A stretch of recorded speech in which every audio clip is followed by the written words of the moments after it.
Bismillahirrahmanirrahim. Assalamualaikum warahmatullahi wabarakatuh. Pemirsa, bila mana Anda bernasib sama dengan saya, alhamdulillah dikasih izin oleh Allah Subhanahu wa taala memiliki anak keturunan. Betapa bahagianya kita. Tentu nanti saya tidak akan memilih orang ya. Oh, bagaimana dengan kami yang belum punya anak keturunan? Insyaallah sabar. Saya ingin bercerita dulu kepada pemirsa semua bahwa pemirsa yang punya anak keturunan sesungguhnya sedang memiliki sebaik-baiknya bekal untuk saudara nanti menghadap pada Allah Subhanahu wa taala.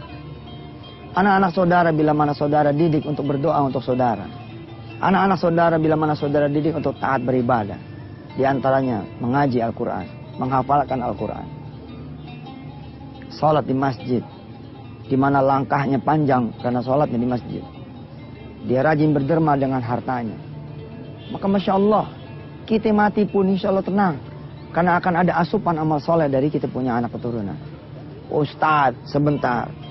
Masa amal yang masih pada hidup bisa masuk, bisa keterima amal yang udah pada mati? Begini pemirsa, kita nggak usah pakai dalil yang panjang-panjang deh ya. Karena perdebatannya akan panjang juga. Saya ngasih seseorang kain. Oke. Lalu kita bilang sama orang ini, Pak, kain ini untuk Bapak sholat ya. Lalu orang itu pakai. Kita kira-kira dapat nggak pahalanya? Dapat lah. Terus abis kita ngasih itu kain, besoknya kita meninggal dunia.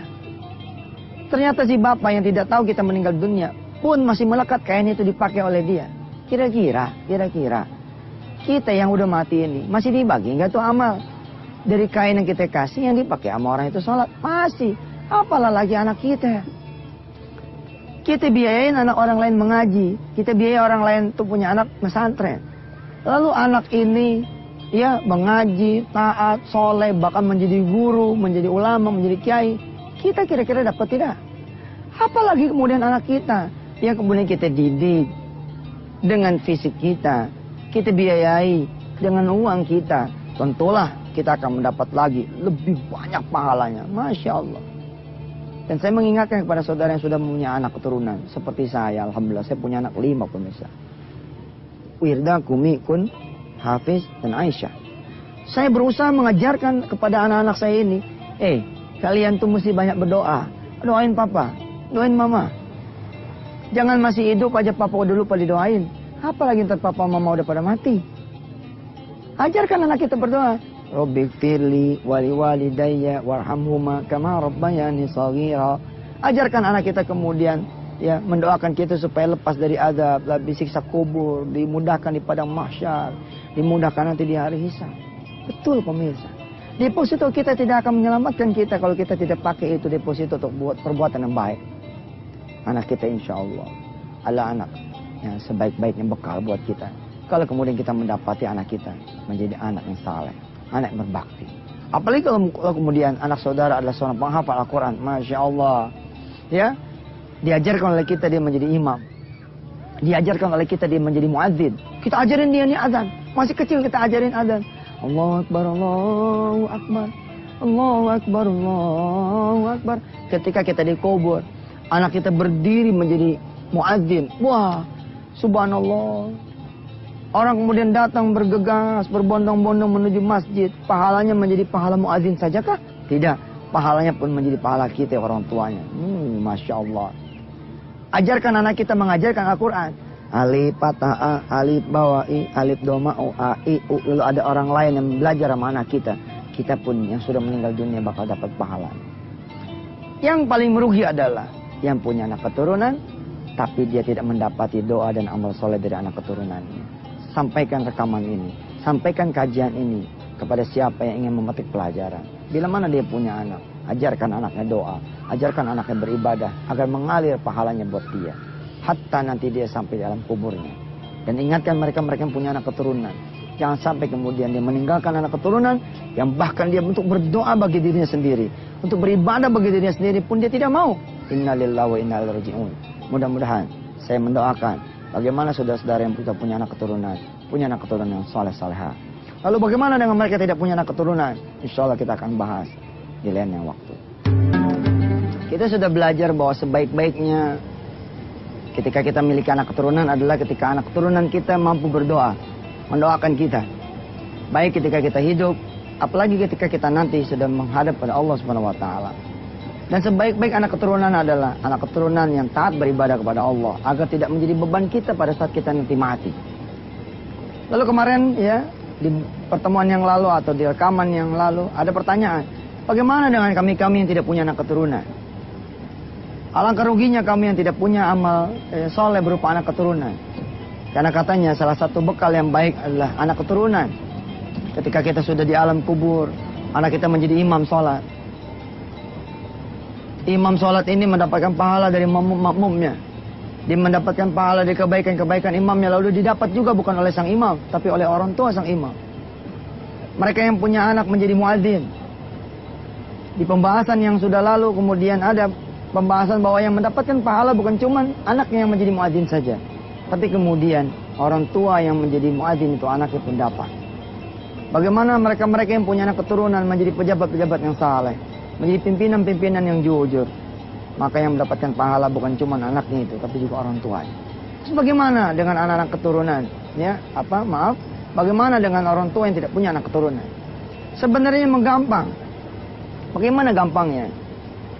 Cari, didik anak orang lain, seakan-akan itu anaknya sendiri.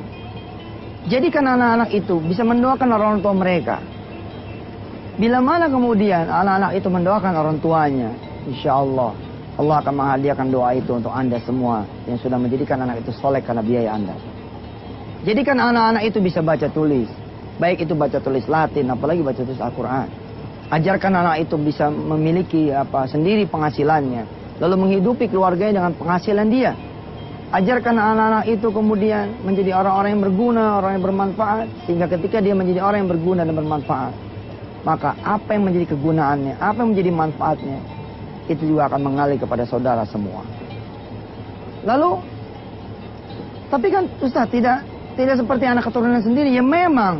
Tapi insya Allah, mudah-mudahan anak-anak itu kelak akan disuruh menemui kita di padang mahsyar. Carilah oleh kalian orang-orang yang telah membiayai kalian semua ketika di dunia.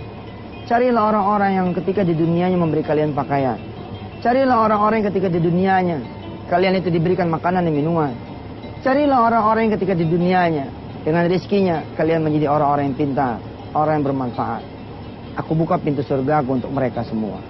Ajak dan bawalah mereka masuk atas izinku. Begitulah Allah bilang kepada saudara-saudara semua punya amal soleh kepada anak yang lain. Insya Allah. Malah saya mengingatkan diri saya dan kepada kawan-kawan semua dari tayangan yang sudah lalu, dari rekaman sudah lewat, dari pembahasan yang sudah kita kaji. Bila mana saudara punya anak, tapi anak saudara jangankan mendoakan orang tuanya, mendoakan dirinya aja dilupa. Jangankan dia beribadah, ya, lalu ibadahnya bisa nyampe ke orang tuanya. Dia tidak beribadah buat dirinya sendiri. Aduh, inilah seburuk-buruknya anak keturunan. Mudah-mudahan Allah Subhanahu wa taala menjadikan semua yang melihat tayangan ini bisa menjadi anak keturunan yang saleh buat orang tuanya dan bisa memiliki anak keturunan yang saleh buat dirinya.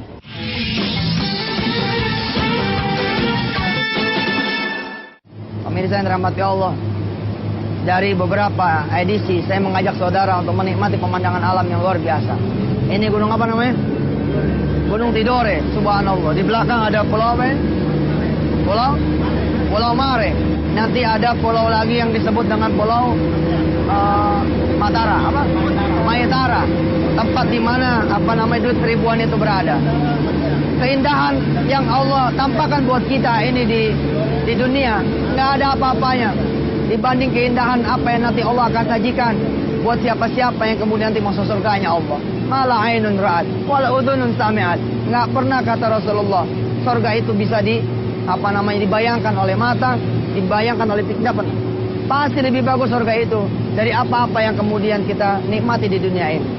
Sebagaimana orang-orang miskin yang pada pengen kemudian pelesir, sebagaimana orang-orang yang pengen berlibur, mereka berjuang mati-matian mengumpulkan rupiah demi rupiah untuk kemudian bisa pergi pelesir.